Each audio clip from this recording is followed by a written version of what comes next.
ये मेरे छात्र एवं छात्राएं, मीडिया के हमारे सभी मित्र, मैं सबसे पहले तो भारतीय राजनीति के अजात शत्रु और ओजस्वी कवि, प्रखर वक्ता, भारत रत्न पूर्व प्रधानमंत्री स्वर्गीय अटल बिहारी वाजपेयी जी की जयंती पर उनको अपनी भावांजलि अर्पित करता हूं।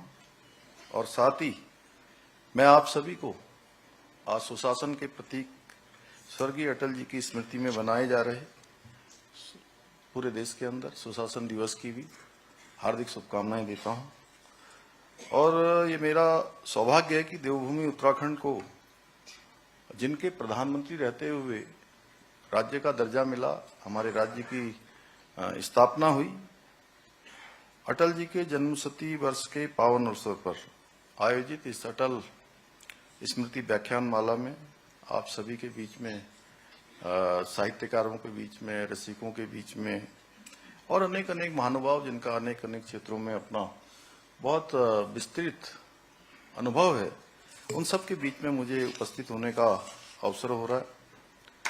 और ये जानकर भी मुझे अत्यंत हर्ष हो रहा है कि श्रद्धेय अटल जी की पुण्य स्मृति में आयोजित इस व्याख्यान माला में, जहां पहले सत्र में अभी आदरणीय डॉक्टर रमेश पोखरियाल निशंक जी ने, भाई साहब ने मुझे अभी बताया कि ये दूसरा सत्र हो रहा है। पहले सत्र में माननीय राज्यपाल महोदय अभी यहाँ से प्रस्थान कर गए हैं और इस व्याख्यान माला के माध्यम से अटल जी के जो कालजयी विचार हैं, लोकतांत्रिक मूल्य हैं, राष्ट्रीय भावना, उनको युवा पीढ़ी तक पहुंचाने का बहुत सार्थक प्रयास किया जाएगा।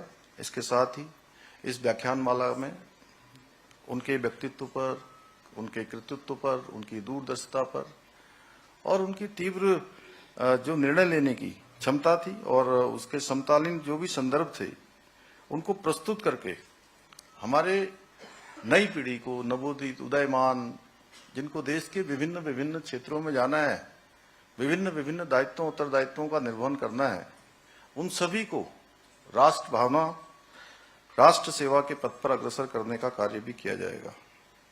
और इस विशिष्ट कार्यक्रम की परिकल्पना और श्रद्धेय अटल जी के व्यक्तित्व और विचारों पर मुझे भी आप सबके बीच में, चूंकि आज ऐसा संजोग पड़ गया कि उसी समय, जो समय यहाँ दिया हुआ था, उसी समय पर आज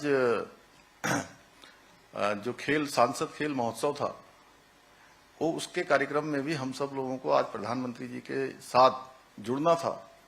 एक ही समय हो गया और मैं बड़ा असमंजस में था। फिर चूंकि जो हमसे बड़े होते हैं, हमसे ज्यादा जिनका अनुभव होता है, तो वो सब रास्ता निकाल लेते हैं और निशंक जी ने उसका रास्ता निकाल लिया। उन्होंने कहा कि जो है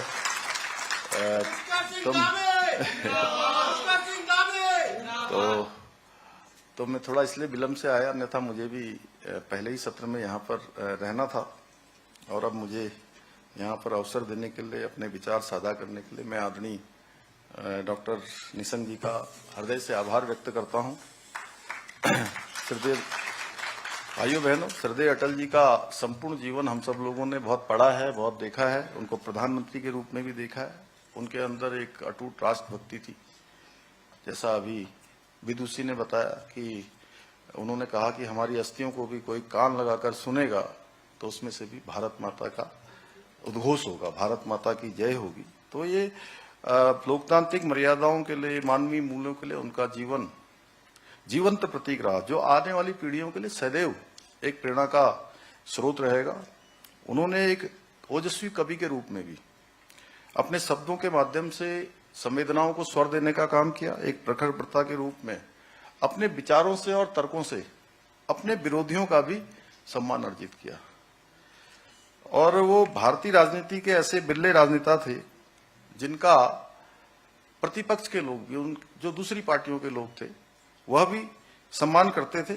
और अटल जी के जीवन दर्शन को, उनकी ये अमर पंक्तियां पूर्ण रूप से चरितार्थ करती है कि हार नहीं मानूंगा, रार नहीं मानूंगा, काल के कपाल पर लिखता मिटाता हूं, गीत नया गाता हूं, गीत नया गाता हूं।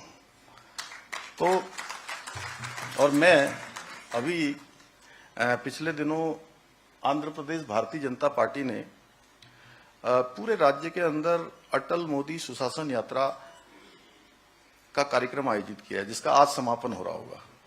11 दिसंबर से शुरू होकर 25 दिसंबर तक चलने वाली उस यात्रा में मुझे भी मदनपल्ली और तिरुपति 2 स्थानों पर अटल जी के जो बड़े बड़े उन्होंने प्रतिमाएं बनाई हैं उनका अनावरण करने के लिए मुझे भी उस कार्यक्रम में बुलाया था। तो मैं गया वहां, तो वहां के लोगों ने मुझे बताया, जो उनके संयोग से जो आज वहां भारतीय जनता पार्टी के अध्यक्ष हैं PVN माधव, उनके पिताजी कभी अटल जी के साथ काम करते थे। तब वो मुझे उन्होंने एक पूरा विस्तृत रूप से एक चित्रों की पूरी प्रदर्शनी लगाई थी। तो उसमें उन्होंने मुझे ले जाकर बताया कि अटल जी ने उस समय में पूरे आंध्र का, जो संयुक्त आंध्र था, बोले एक एक स्थान पर उन्होंने स्वयं यहां प्रवास किया है।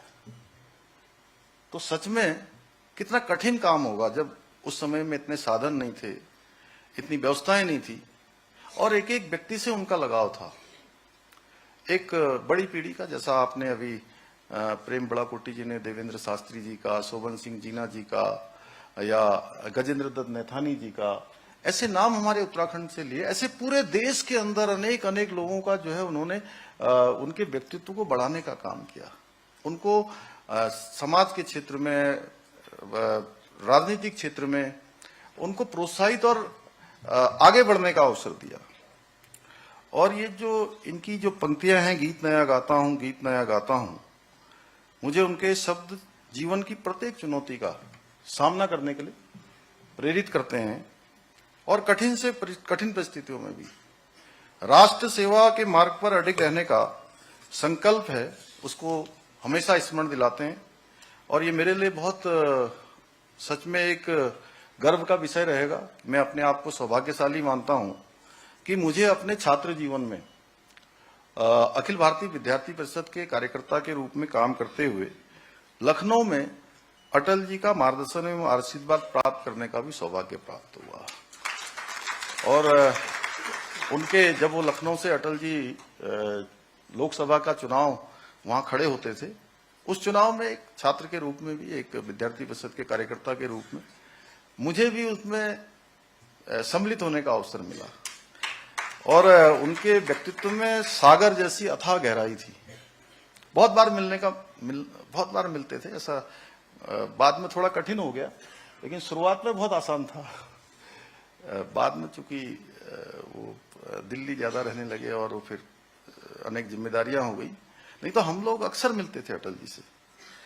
तो हिमालय जैसी विराट ऊंचाई भी उनके व्यक्तित्व में थी।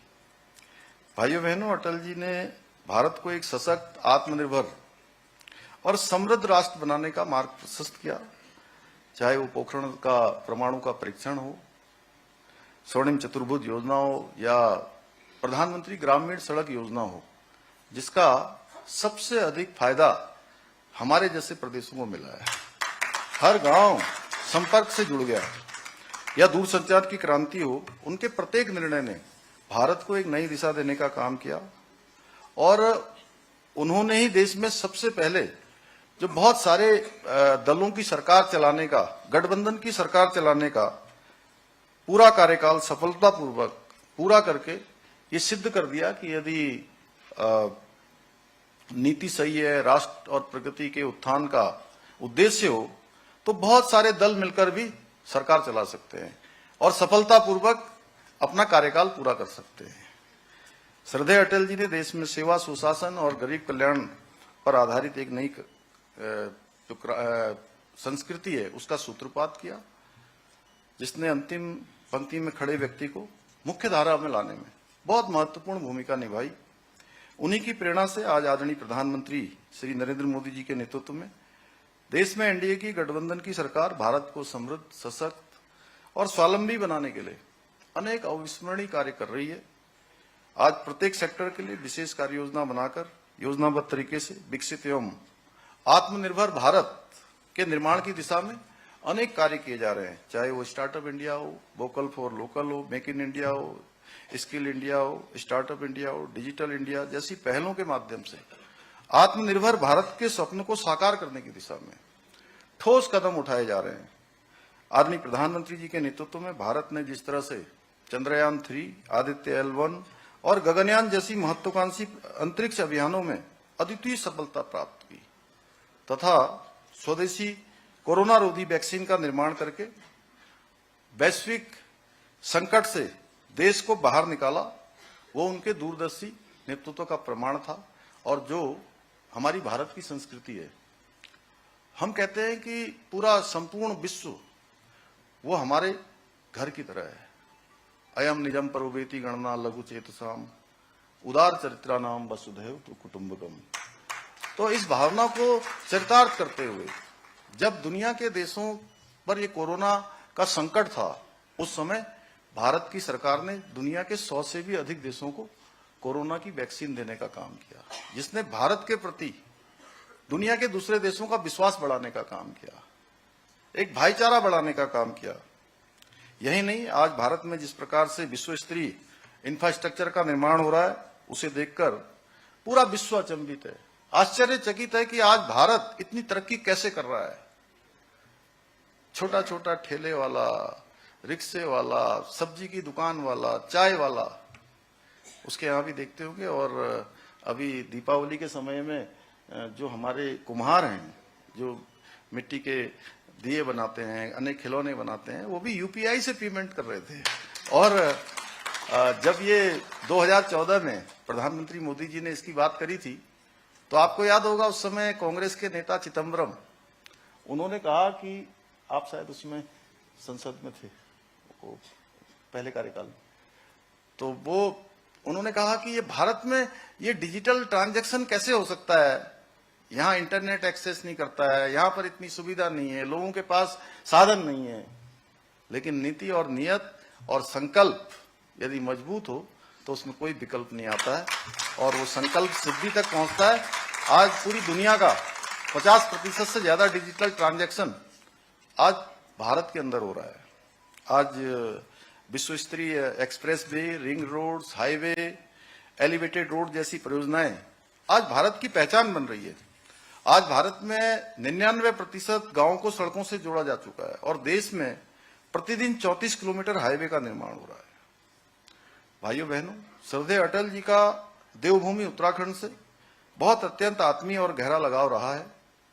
उन्होंने उत्तराखंड के अंदर भी, मुझे बहुत सारे लोग पहले के बताते हैं कि उन्होंने अनेक स्थानों का उन्होंने दौरा किया। उस समय भी कठिन परिस्थितियों में भी लगातार करते थे, वो अनेक स्थानों पर गए और उनके नेतृत्व वाली सरकार ने ही उत्तराखंड राज्य की स्थापना करके हमारे यहाँ के वर्षों पुरानी जो मांग थी, सपना था यहाँ के लोगों का, अलग राज्य का गठन करके उस ऐतिहासिक कार्य को किया। और श्रद्धेय अटल जी की प्रेरणा से आदरणीय प्रधानमंत्री जी के, मोदी जी के नेतृत्व और मार्गदर्शन में हमारी सरकार जनता की आकांक्षाओं को पूरा करने के लिए, उन पर खरा उतरने के इस ध्येय के साथ पूरी तरह से संकल्पित होकर काम कर रही है। हमारी सरकार ने गांव से लेकर शहरों तक, किसानों से लेकर युवाओं तक, मातृशक्ति से लेकर श्रम शक्ति तक और व्यापारियों से लेकर कर्मचारियों तक समाज के प्रत्येक वर्ग और क्षेत्र के कल्याण के लिए अनेक योजनाएं बनाई हैं। उन्हें प्रभावी ढंग से धरातल पर उतारने का कार्य भी किया है। यही कारण है कि आप देखते हैं हमें अनेक चुनौतियों का सामना करना पड़ता है। सबसे ज्यादा तो हमको प्रत्येक वर्ष आपदा का सामना करना पड़ता है। कभी हिमस्खलन हो जाता है, एवलांच आ जाता है, कभी लैंडस्लाइड हो जाता है, कभी बादल फट जाते हैं, क्लाउड बर्स्ट हो जाता है, कभी मैदानी क्षेत्रों में भी हमको अतिवृष्टि का सामना करना पड़ता है, पर्वतीय क्षेत्रों में करना पड़ता है। अनेक चुनौतियों का सामना करते हुए भी आज हमारे प्रदेश ने कई क्षेत्रों में उल्लेखनीय उपलब्धियां हासिल की हैं। हमने हाल ही में जारी पलायन निवारण आयोग की सर्वे रिपोर्ट में भी रिवर्स पलायन में भी 44% की उल्लेखनीय बढ़ोतरी दर्ज की है।